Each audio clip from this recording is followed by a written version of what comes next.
ישראל, ראשי ישיבס, מורי ורבי, הרב הגויין, הרב אזרחי,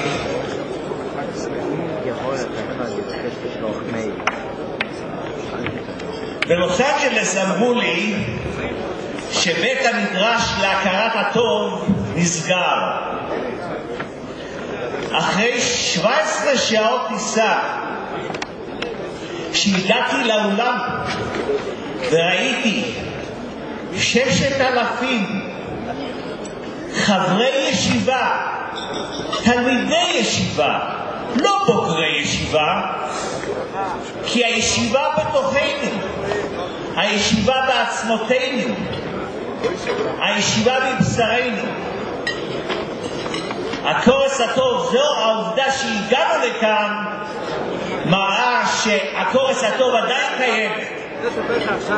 ואם ירצה השם, הישיבה תמשיך ותפרח הרבה שנים. תיתנו לי 7 דקות, אני רוצה להעביר לכם מסר של בלבוס. אני לא ראש ישיבה ואני לא רב, אני למדתי בישיבה, אני עוד לומד היום בישיבה, ואני חושב שכל אלה שחושבים שלא נמצאים בישיבה, לא, יותר מאשר אנחנו שמרנו את השבת, השבת שמרה עלינו, יותר מאשר אנחנו שמרנו על הישיבה, הישיבה שומרת עלינו ותשמור עלינו. הישיבה היא בכוחנו, הישיבה היא ברוחנו. בראש חודש ניסן הוקם המשכן. נגמר המשכן, אומר הפנינה. בכ"ה בכסלו נגמר המשכן. ועשור מקופל עד 1 בניסן. באו ישראל ומלמלו שמא יש דופי במשכן? אני אבקש מכם, אתם רוצים שאני אמשיך? אני אבקש שקט מוחלט.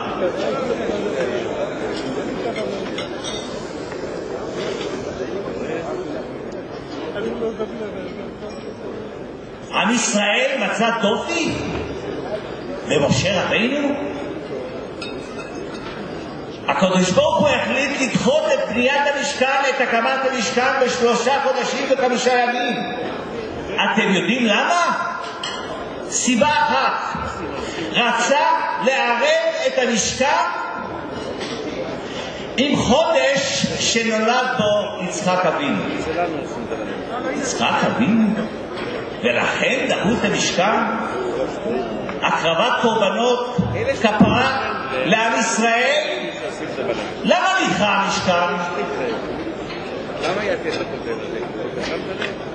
הגמרא במסכת מגילה דף ט"ז, אומר רבי יוסף, גדול תלמוד תורה מהצלת נפשות. לומדים את זה במרדכי. שואל הכעס, גדול תלמוד תורה מהצלת נפשות? פיקוח נפש דוחה את כל התורה כולה. איך זה שהצלת נפשות יותר נמוכה כביכול מתלמוד תורה? פיקוח נפש דוחה את כל התורה כולה. אומר הכעס, לא, זה באמת הצלת נפשות יותר גדולה, אבל הזכויות של מרדכי באותו זמן ירדו. מה פשוט? חשבתי לומר שלמעשה תלמוד תורה והצלת נפשות הם לא סתוחים אחד את השני. זו מערכת ערכים שונה ונפרדת אחת מן השנייה. אין דבר גדול יותר מאשר תלמוד תורה. רבותיי, זה בלבוס פשוט אומר לכם, לא רבונים, לא ראש ישיבס, אין דבר חשוב יותר מתלמוד תורה. אבל לפעמים גדול תלמוד תורה שמביא לידי מעשה. יש מערכת ערכים של חשיבות, וזאת תלמוד תורה, אבל יש מערכת ערכים של נחיצות, ולפעמים צריך להציל נפשות, לפעמים צריך לעשות פרנסה.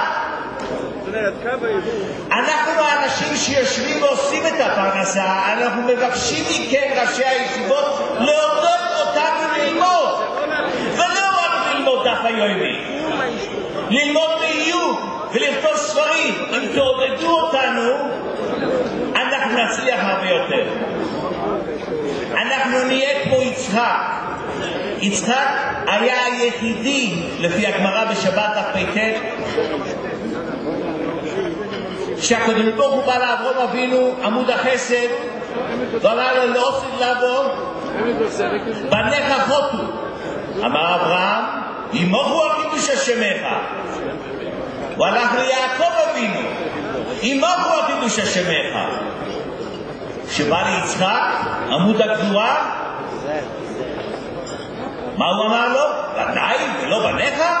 פלת עליי, פלת עליך. יצחק אבינו אמר לקדוש ברוך הוא, לפעמים צריכים להיות חכמים, לא רק צודקים. נכון, כתוב, אבל פעם יש בלית ברירה. אין חשיבות כמו התורה, אין. אבל אתם הרבנים וראשי הישיבות צריכים ללמד אותנו אותם 20% שכביכול אתם חושבים שעזבו את הישיבה. לא עזבנו את הישיבה, הישיבה היא איתנו, הישיבה היא מתוכנו, הישיבה היא מליבנו. תעזרו לנו ללמוד יותר, תעשו שבעלי בתים ילמדו, יכתבו, ייתנו שיעורים.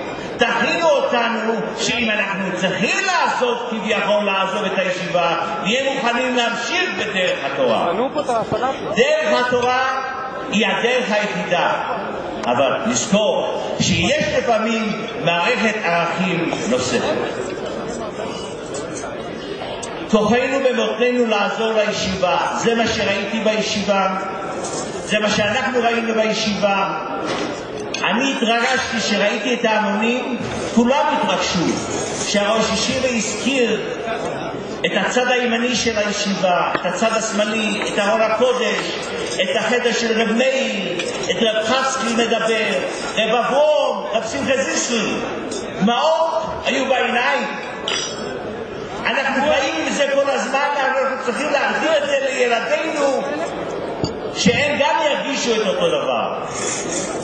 זו דרכה של תורה וזו דרכה של ישיבת חברון. תודה רבה.